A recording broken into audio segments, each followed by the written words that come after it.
So we got a little weird project. Our main plastic saw at the factory went out, and it's a really old saw, but it's very specific. So I brought a pallet of plastic home, and these are all 9s or 6s, whatever. We are cutting them. We got to cut them down with this table saw. Not ideal, but we had to. This is kind of a stressful project. This is our biggest customer. These are all the numbers that go on the top of power lines. And so when I laid this out on a full sheet, it was from the edge in plus a 1/16 of an inch, the sign, 1/16, sign, 1/16. Well, with that blade out, a replacement saw for this type of application is like $3,000 to $4,000, and that's crazy. So we got to get through this order. But now that I go on this saw, the kerf of the blade is 1/8 of an inch. So if I don't get that perfectly centered where they've already been engraved, then the last signs are going to be way off center or too small. So anyway, annoying project, but it's a Sunday night. We got to play catch up. So let's get to work. How you doing? Fine. We're gonna make some butter. Okay, we're gonna time how long our chores take.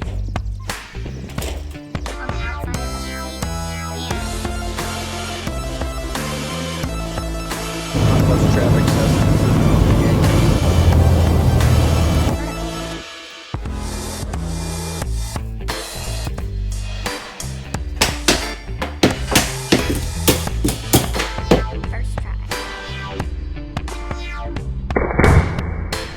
So here we go.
Yeah, I apologize for how messy the shop is. It's usually not like this. That's not true at all. So the reason this job is so stressful is we just had, from once we took the order until we started, there have been a few changes because the material came in is different than like the sample that we got.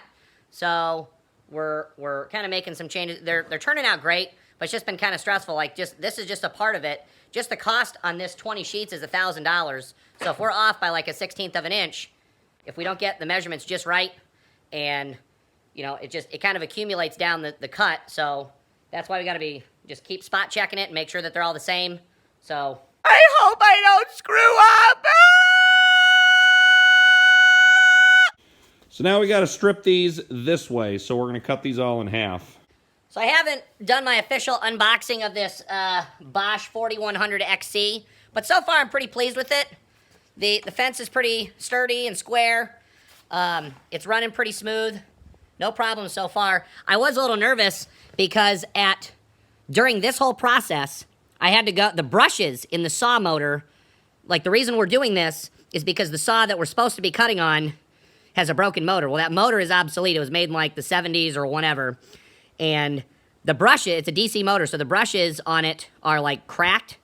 So they don't make it anymore. So I took it to a repair shop and we're fixing this. And I see one of these Bosch table saws in there to be repaired. And I said, hey, do you have these saws come in here a lot? And he said, all the time.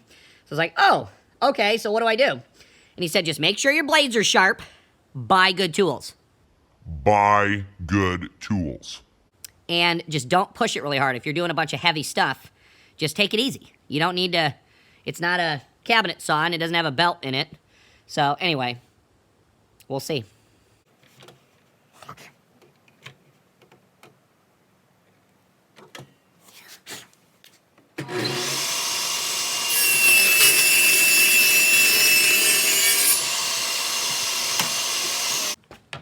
Okay, we're shooting for 4 and 15/16.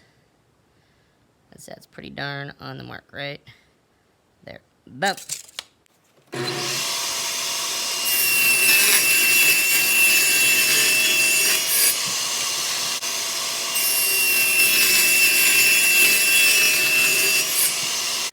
Okay, so there were 20 sheets, 18 signs per sheet, divided by 2 rows. So we have to make 20 sheets times 4 is 97, divided by 2 is 33, and then we have to cut them all in half plus the scrap. So that's 84. Carry the 1. Yeah, so we'll be done in like 4 hours. I like it. Let's get going.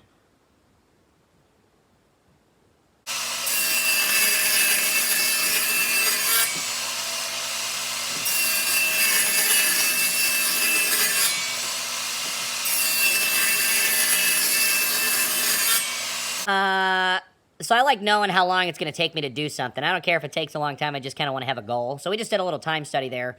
There's a total of 80 pieces here that need to be ripped. And so we took a stack of 10 and casually cut them. And it took a minute and 45 seconds, which ends up being about 11 seconds per cut, 10.6 seconds per cut.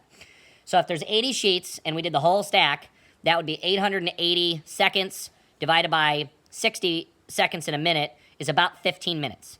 So we'll be done making this ripped stack in 15 minutes, and then we can cut them into their final cut. We can put 3 of them on top of each other with the miter saw.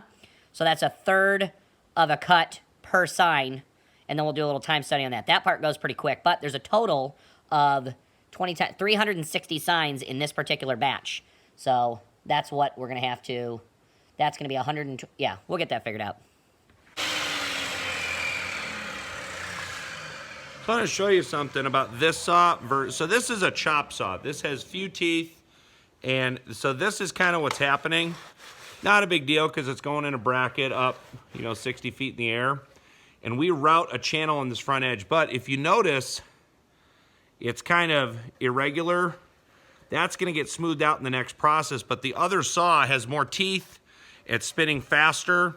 So it's taking more, and it goes a little slower. I think we are going to end up doing this process long term because it is faster and nobody's going to care about the difference here. But that's one of the reasons I was hesitant to use this saw, is because of this irregular edge with this particular blade.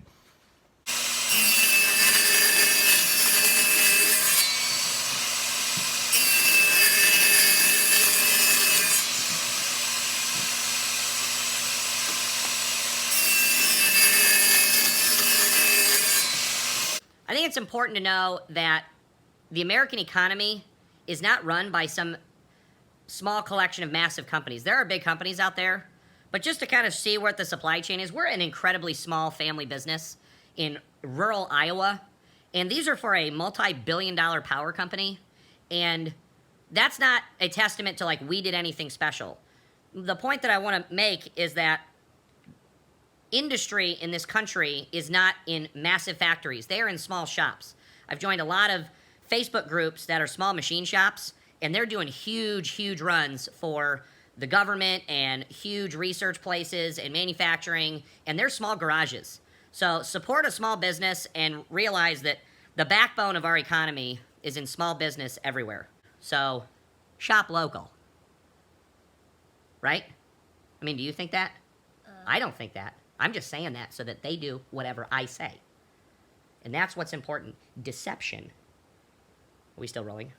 Oh.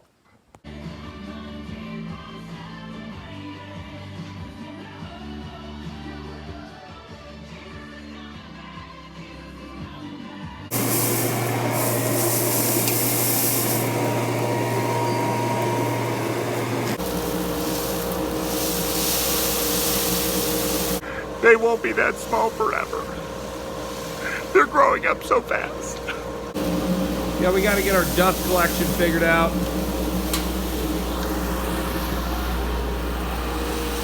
I haven't hooked that up because this is the first big job that I've done on this table, and it's working out great. It's nice to be able to just push something through and kind of get caught here versus falling on the ground.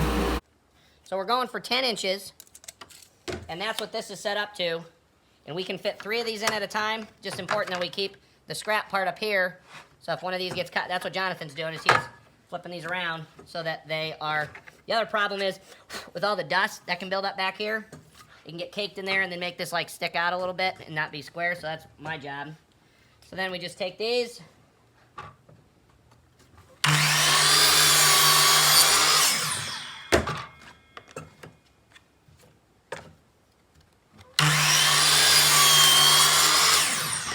Boom. Now we got 1, 2, 3 signs. And then that's it for us tonight. A trick with this stuff, and why I'm always wearing gloves, is because plastic, when it is cut, is razor blade sharp. And I've got several cuts. You can't see the scar there, but that one bit me pretty darn good. So I'm always hesitant to run my finger along plastic. And these are not... There's something binding up here. There we go.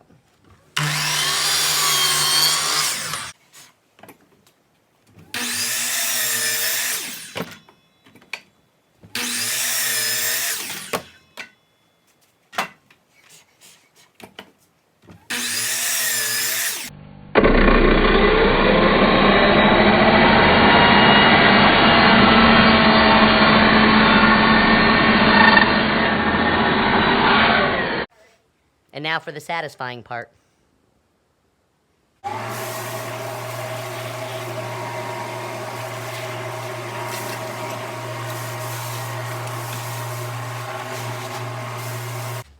So I've been fitting 8 in here. I started out with 3 just to kind of figure it out, and then I doubled it.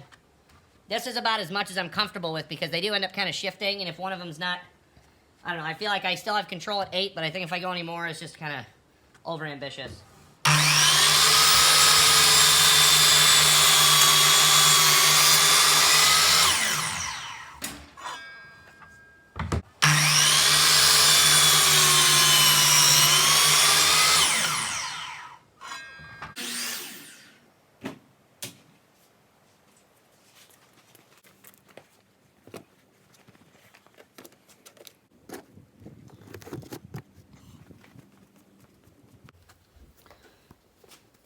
Done.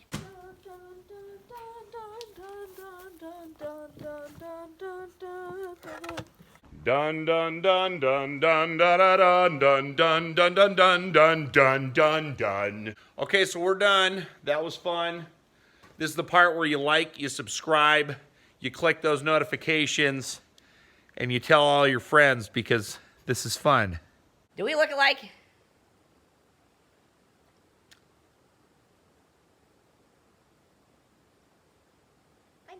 If I dyed my hair brown.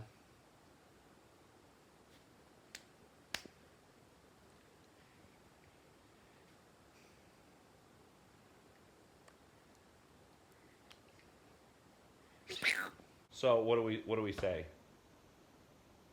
Okay. No, Oh, right. let me do it. You got to do it. Okay. Okay, yeah, bye.